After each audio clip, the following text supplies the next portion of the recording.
Vous avez vu, il y a le dernier film Venom qui vient de sortir au cinéma, ça vous dit Ouais, d'aller voir? il a l'air pas mal. Non, c'est à quelle heure du coup? À 14h30. 14h départ. Ouais, 14h départ. La séance. Ouais, comme ça on ira manger un bout entre temps, c'est bien.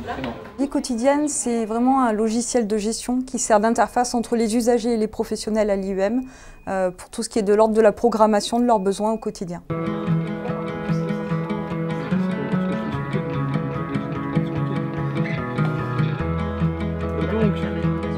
On a des jeunes qui ont des besoins de plus en plus prégnants avec des interventions de plus en plus importantes. Et l'idée, c'est qu'ils puissent être de plus en plus autonomes dans la gestion de ces programmations-là et donc être dans une forme d'apprentissage telle qu'ils pourront l'exercer plus tard quand ils auront une tierce ou un service de tierce avec qui faire face. Avant ce logiciel, il fallait toujours aller solliciter tel ou tel professionnel ou de santé ou cadre pour expliquer qu'on sortait, qu'on voulait changer de repas ou autre. Là, c'est vrai que on vient ici et puis en 3-4 clics, c'est vrai que c'est fait. C'est un gain de temps, autant pour les professionnels que pour nous. Et puis on est peut-être dans une démarche qui est beaucoup plus individuelle que par le passé.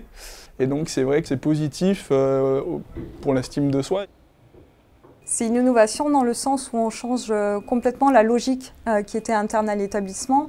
Jusqu'alors, on avait des prestations et les jeunes venaient se caler à nos horaires de prestations. Là, l'idée est complètement différente. On parle de leurs besoins, de leurs envies, de leurs souhaits et c'est nous qui venons caler derrière une organisation professionnelle. Dis-moi, Régis, j'ai un camarade qui m'a envoyé un message pour me dire que j'avais un cours d'annulé. Est-ce que tu crois qu'on pourrait décaler mon lever d'une heure? Ouais, je regarde. Ouais, ça rentre. Pour des gens comme moi qui sommes dépendants pour tous les actes de la vie quotidienne, en fait, ça permet totalement une autonomie, en fait.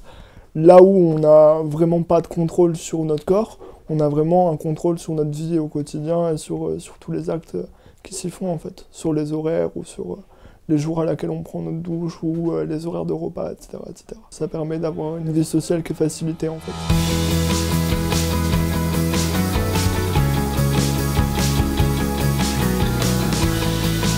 Alors notre projet s'inscrit dans une démarche RSE dans le sens où évidemment il y a beaucoup moins de gaspillage papier. La deuxième chose, c'est aussi au niveau du gaspillage alimentaire qu'on pouvait avoir auparavant dans l'établissement. Aujourd'hui, on est dans une consommation au plus près des besoins des jeunes et donc de la présence des jeunes, donc évidemment avec moins de gaspillage alimentaire derrière.